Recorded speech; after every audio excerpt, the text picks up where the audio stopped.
So many things to draw from. I've been asked, what legacy would I want to leave Great as an question. artist? And my response is always, I want to be remembered as the person that gave you permission to be who you are, to be a free being, a free spirit. Because I feel like we all need permission. Now, some of us have the ability to give ourselves that permission, but we all need permission. And I'll give you an example by giving permission. Mm-hmm. My children, who are young adults now, probably your age, okay, the first 13, 14 years of their life, they knew me as their dad that had long dreadlocks down their back, down his back. Yeah. So for many years, I wore dreads. So, but when I started wearing dreads was in the year, was 1992, September. Wasn't even here. But here's the thing about it. It was not a cultural craze. One time in particular, in line at the chicken place, I don't know, it was Kentucky Fried Chicken or whatever, but I was in line to get some food. And I can remember feeling somebody behind me looking at my hair, and I turned around and people were looking at it like, is this nasty, unkempt thing, because they didn't understand. We fear things that we don't understand. We understand the judgment, but talk about how did you feel in that?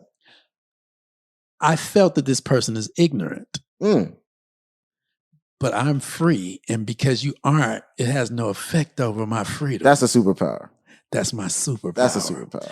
But what happened was, subsequently, 1993. A few more people caught on.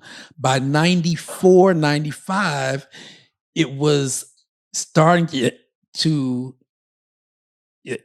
make its presence into it was a mainstream. Yeah, it became more mainstream. And then by now, my dreads are very mature dreads, and I'm starting to see young teenagers because someone else had given them permission, to say this is cool. Yeah.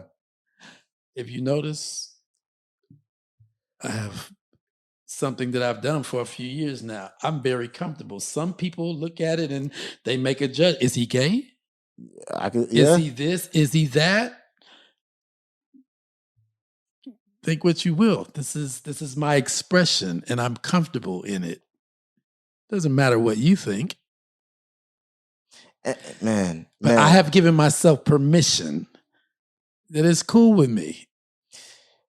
Did that just come just naturally? Or do you feel like, sometimes like when you have a gift, because that's how God wants us to function. God wants us to function and be free. Ultimately, we're free through Christ. We are made free, right? Well, is it not a man-made construct that men should not polish their nails? It's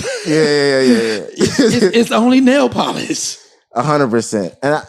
And thinking about, so I wonder if you're, because Kanye, I would say, is almost in that same bucket too, of someone who is also like boldly themselves. I wonder if it's just like a Williams family. Yeah, it just comes in the family. Like, I don't know. That's crazy. But I would definitely agree in that and concur that you are someone who gives that permission to be free. And even from my connection with your music and connection with you, I'm inspired personally to definitely be more just bold in who I am. You know what I mean? And not like, and get more instinctual versus like being impressioned by whatever man-made constructs exist. And I love it. I love it. I love it. So, okay. But at the same time, as bold as I am, yes, to whether it be wear nail polish or a form of fashion that may not, and speaking of fashion, you got to remember, I mean, before I'll say our movement, yay. I mean, you remember the rappers were wearing big baggy jeans and jerseys. Yeah. Now you watch before the NBA game, as they come through the tunnel, it's like when you see Westbrook and all them, it's like they kind of look like us. Yeah. And it's So did we give them permission, or you know, basketball players did not look like that 100% prior to college dropout. 100%. And that's why it's so important. See, because what happens is God made you who you are. And sometimes you know something internally that the world doesn't know, or may not catch on to for a long time, but you still have to be bold enough to walk in it. That was my point. I didn't finish. As bold as I am to do that, I'm bold enough to espouse or to lift up the name of Jesus as well. If you look at the state of like gospel music now, like sometimes I wonder why you don't see like Kirk Franklin Stomp, or like a Kanye Donda album, where like a song that speaks about Jesus has become mainstream. And I have my take on like why I think that might be, but I wanted to kind of hear your... Okay. So, St. Pablo album. Okay. There's a song on there, Father Stretch. Yes. Father I Stretch. Yeah. Kirk Franklin. Yes, sir. Kelly Price. So, a year to 2 years prior to the making of that song, so Kirk is my neighbor in Dallas. Okay. So it's Christmas Day, whatever year that was. Ye flies to my house in Dallas for Christmas. Okay. The following day, the next day, we having dinner at Kirk Franklin's house to have this conversation. Just what we're talking about now. Yeah. And I'll speak on Ye, for example. Ye is a person that I feel like there are certain people on the earth that are here to move things forward. Elon Musk, you know, and people that, you know, a telephone looked like the same telephone for like 75 years. 100%. It like stayed the same with very little modifications over like 75 years. Yes. And then somebody had to say, why does this telephone still look like this after all? What if we put a computer in it? Yeah. Oh, shoot. What if we put a camera in it? What if we took it from being this big to this big? And now a telephone, if you got a phone that's over 6 months old, you got an old joint. Yeah.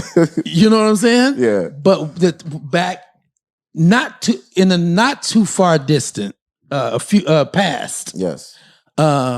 That phone stayed the same until somebody said, "Why it should change? We can do more with this." Yeah. And so those are those people.